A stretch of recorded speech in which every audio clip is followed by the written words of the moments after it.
తిమోతితో, భక్తుడైనటువంటి తిమోతితో, శిష్యుడైనటువంటి తిమోతితో, దైవజనుడైనటువంటి పౌలు గారు చెప్తున్న మాట, పైకి భక్తి గల వారి వలె ఉండి దాని శక్తిని ఆశ్రయించిన వారికి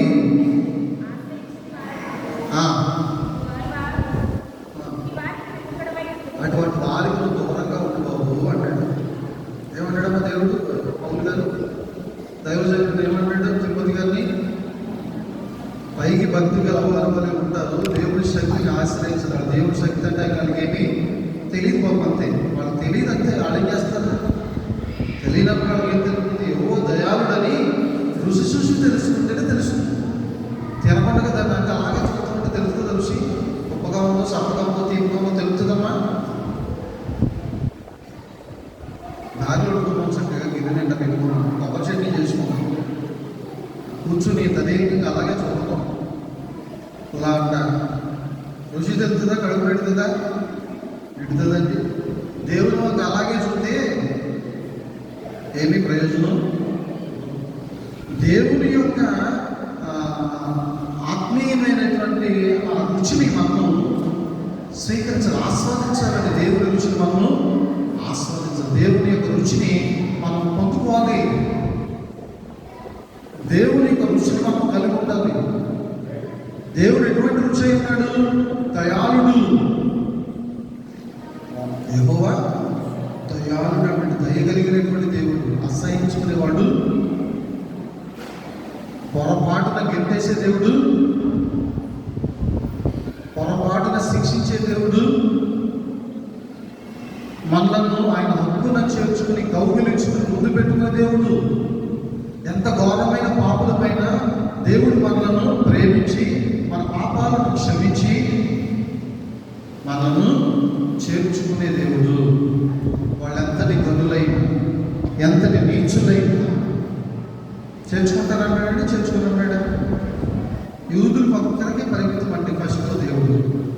నిజంగానే ఇంకా ఏ ఒక్కరిని ఆయన ఇష్టపడేవాడు కాదు. అంటే అంతగా స్తుతించుకోరండి. ఎప్పుడైతే వాళ్ళు విశ్వాసంలో పడిపోయారు, ఎప్పుడైతే దేవుని నామాన్ని విస్మరించారో, వీరి దగ్గర ఉండకూడదు, వెళుతూ నేను స్తుతులు నొందకూడదు, నాకు వీళ్ళ కంటే ఎక్కువ ఆ రాళ్ళు సాక్ష్యం ఇస్తాయని ఎక్కడికి వచ్చాడైనా? అన్యజనుల మధ్యకి వచ్చేసాడు. ఎక్కడికి వచ్చాడన్నా? మన భారతదేశంలో యూదులు ఎవరైనా ఉన్నారా? అబ్రహాము యొక్క కుమారులు మనవాళ్ళు ఎవరైనా ఉన్నారు ఇక్కడ? వాళ్ళ పుట్టినోళ్ళు ఎవరైనా మనకు కనిపిస్తున్నారా? మన దేశంలో, మన ఊళ్ళో ఎవరికైనా కనిపిస్తున్నారా? అందరూ అన్యజనులమే, అందరూ అన్యజనులమే. బైబిల్ గేట్ అవుతూ కన్వర్ట్ అవుతూ కొన్ని తరాల నుంచి, కొన్ని తరాల నుంచి, కొన్ని జనరేషన్స్ నుంచి కొద్దిగా దేవుడిలోనికి మనము వచ్చామే తప్ప మన తాత ముత్తాతల పూర్వీకుల యొక్క గోత్రాలు, వాళ్ళ యొక్క స్థితిగతులు అన్నీ కూడా అన్య జనాంగమే. అంతెందుకు అబ్రహాం గారి తండ్రి ఏమి వ్యాపారం చేసేవాడు? అబ్రహాం గారి తండ్రి ఆయన చేసే పని ఏంటి అమ్మా? విగ్రహారాధన, బొమ్మలు అమ్ముకునేవాడు కదా. ఆ బొమ్మలకి ఫైటింగ్ చేశాడు కదా ఒకసారి. అబ్రహాం తెలుసా మీకు? చదవలేదా? ఆ నాన్నగారు ఊరైతే ఒక విగ్రహానికి మరో విగ్రహానికి ఫైటింగ్ పెట్టాడంట. ఈయన అబ్రహాం గారు పోటీ పెట్టాడంట. పోటీ ఎలాగంటే బొమ్మలన్నీ చెత్తకొట్టాయి. ఎవరు? అబ్రహాం గారు. ఊర్లేని బొమ్మలు అమ్ముకుని మనం పట్టేసుకుంటే పాపం కదా అని చెప్పేసి అది ఆలోచన వచ్చి వీళ్ళు నిజంగా మాట్లాడలేకపోతున్నారు, లేచి నిలబడలేకపోతున్నారు, కనీసం ఇప్పుడు మంచినీళ్ళు తాగలేకపోతున్నారు. అంత నైవేద్యాలు పెడతా ఉంటే అక్కడ చేమతిని అంతయి, దేవతని అంతయి తప్ప వీళ్ళు తిట్టలేదని ఆయన బాధ అనిపించిందో మరి ఏమో తెలియదు. ఏం ప్రేరణ వచ్చిందో వాళ్ళ నాన్నగారు ఊరెళ్తూ ఆయన ఈ గదిలో ఇన్ని బొమ్మలు ఉన్నాయి, ఇంత ఖరీదైన బొమ్మలు, నేను వచ్చిన తర్వాత నేను తిరిగి అమ్ముతాను, జాగ్రత్తగా కాయి అని చెప్పేసి అంటే కర్రేసుకు చెత్త కొట్టేసాడు. అన్ని బయలుపోయింది. దాదాపు 2 కర్రలు చూసాడు. ఓ కర్ర ఓ దేవుడి దగ్గర పెట్టాడు, మరో కర్ర ఓ దేవుడి దగ్గర పెట్టాడు. నాకు వచ్చేసేది. అరే ఇదేంట్రా, ఎంతో కష్టపడి చేసాను, మట్టితో బొమ్మలు, ఓ డబ్బులు వచ్చును, ఈ బొమ్మలన్నీ ఇలా బాగా కొట్టేసింది ఎవరు అని ఏం చెప్పాడైనా? ఆయన ఎవరండి? ఈ పొడిషన్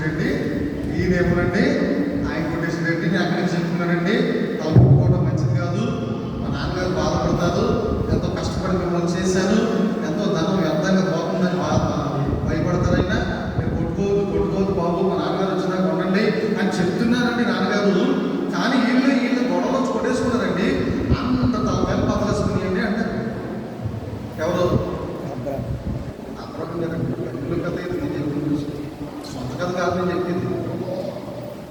అప్పుడు నాన్న ఊరుకోనా చాలుగానే మొక్కలు కొట్టుకోవడం ఏంటరా, నేను చూడనుకున్నాను.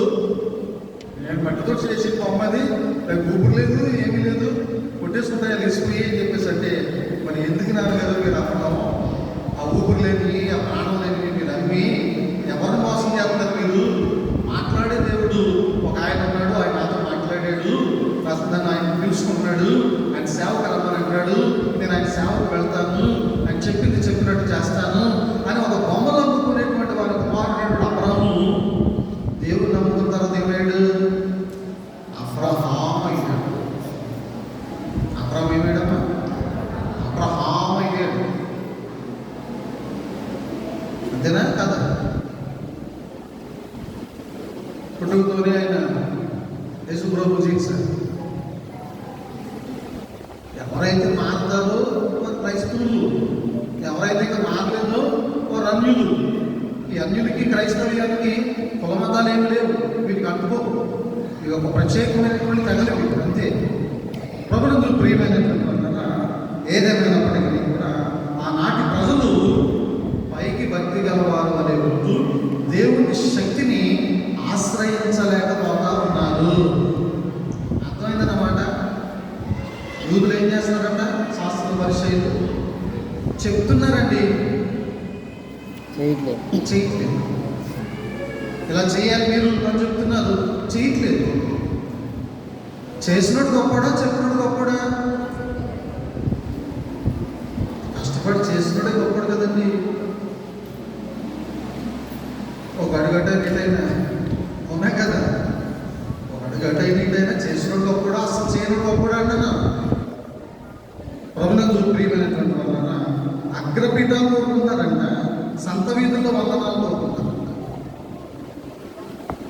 మేమే గొప్పళ్ళు అని ఒక ఆలోచన కలిగి వీళ్ళకి ఎంతసేపు స్టేటస్ మెయింటైన్ చేయడం తెలిసిపోయిందంట. స్టేటస్ మెయింటైన్ చేస్తారంట. మేము గొప్ప గొప్ప జాతులు, గొప్ప తెగకు చెందినటువంటి వాళ్ళు, మేము బోధించేవాళ్ళు, మేము వాక్యాన్ని అందించేవాళ్ళు, మేము స్పెషల్, మాకంటూ ఒక ప్రత్యేకత కావాలి, సమాజ మందిరంలో అగ్రపీఠాలు కావాలి, సంత వీధుల్లో వందనాలు కావాలి. ఈ తెగ దేవుణ్ణి నమ్ముకునే తెగ కాదండి, దేవుణ్ణి అమ్ముకునే తెగ. ఈ తెగ ఎవరన్నా? దేవుణ్ణి నమ్ముకున్నవాళ్ళు కాదు, దేవుణ్ణి అమ్ముకునేవాళ్ళు. వాక్యాన్ని వెంబడించేవాడు నలుగురైతే పాస్టర్ గారు వెంబడించేవాడు ఎంతమంది ఉంటారో తెలుసా మీకు? 400 మంది ఉంటారు. ఎక్కడ కాదు, మామూలుగా చెబుతున్నాను. దేవుని వాక్యాన్ని ఉన్నదన్నట్టుగా దేవుని వాక్యాన్ని అనుసరించేవాళ్ళు నలుగురు ఉంటే 400 మంది ఆ వాక్యాన్ని బోధించేవాడిని అనుసరిస్తున్నారండి. జనరేషన్ అలా గలీజ్ అయిపోయింది, ఖరాబ్ అయిపోయింది. ప్రభునందు ప్రియమైన అది కూడా విగ్రహారాధనే కదా, కాదంటారా? ఒక మనిషిని దేవుడి కంటే ఎక్కువగా ప్రేమించడం, అభిమానించడం, గౌరవించడం, పూజించడం విగ్రహారాధన కాదది. అందుకే అంటాడు యోబు 36:22 చదవం ఒకసారి. 36:22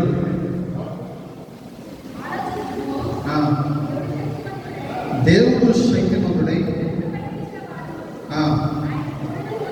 ఆయనను పోలిన బోధకుడు ఎవడు? చాలా.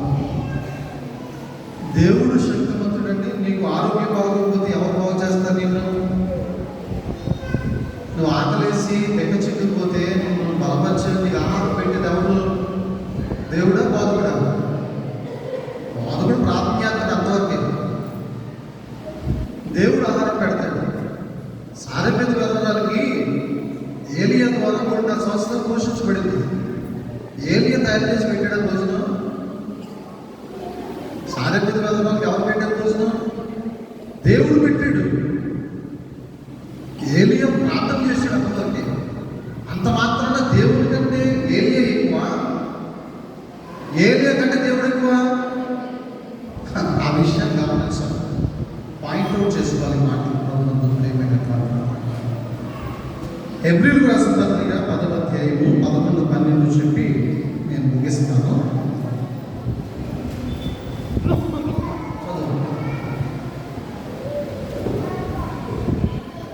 హెబ్రీ 10, 11, 12.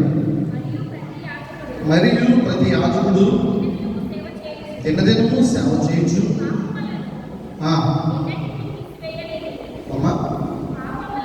పాపములను ఎన్నటికీ తీసివేయనని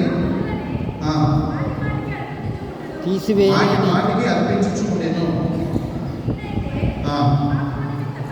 ఈయనైతే పాపము నిమిత్తమై సదాకాలము నిలుచు ఒక్క బలి అర్పించి అప్పటి నుండి తన శత్రువులు తన పాదములను పాదపీఠముగా చేయబడి వరకు కనిపెట్టుచు దేవుని కుడిపార్శ్వన ఆసీనుడాయెను.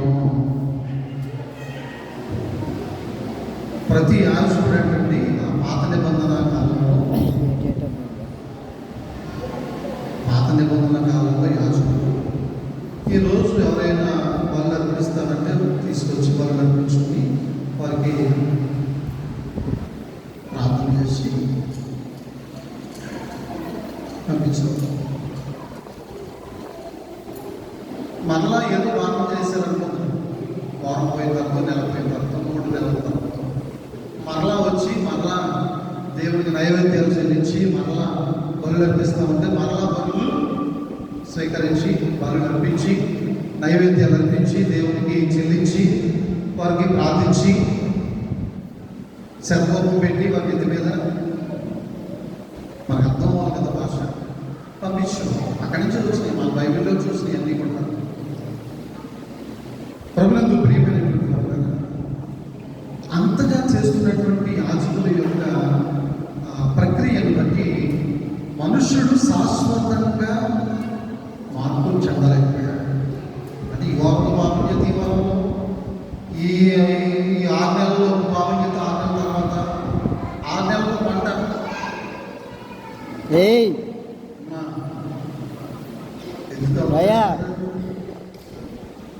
అక్కడ కూర్చోవలసినప్పుడు అయితే గవ్వచ్చింది.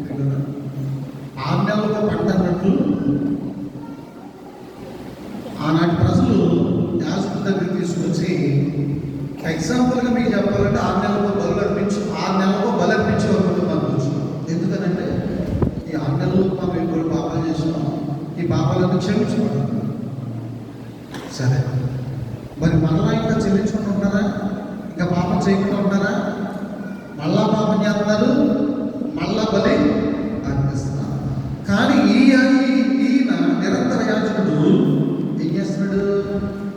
ఒకే బలి అర్పించాడు. ఎవరు? జన్మించిన వారు, మరణించిన వారి వరకు, జన్మించిన వారి వరకు, జీవించే వారి వరకు, మరణించే వారి వరకు, జీవించబోయే వారి వరకు, జన్మించబోయే వారి వరకు ఏమర్పించాడంటే దేవుడు తన ప్రాణాన్ని బలిగా అర్పించాడు.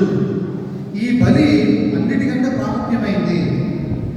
ఈయన ఈ బలి అర్పించడం మూలంగా మనం ఎన్ని పాపాలు చేసినా క్షమించబడుతున్నామండి. మనమే నీతిమంతులుమా? నీతిమంతులు లేడు, ఒక్కడను లేడు, కనీసం ఒక్కడు కూడా లేడు. దేవుని వాక్యం బోధిస్తుందా లేదా? నీతిమంతుడు లేడు. అబ్రాహాము దేవుణ్ణి నమ్మితే అది నీతిగా ఎంచబడిందంటండి. అంటే ఆయన కుమారుడు బలిచ్చే వల్ల ఆయన ఇచ్చేయడానికి సిద్ధపడిపోయాడు.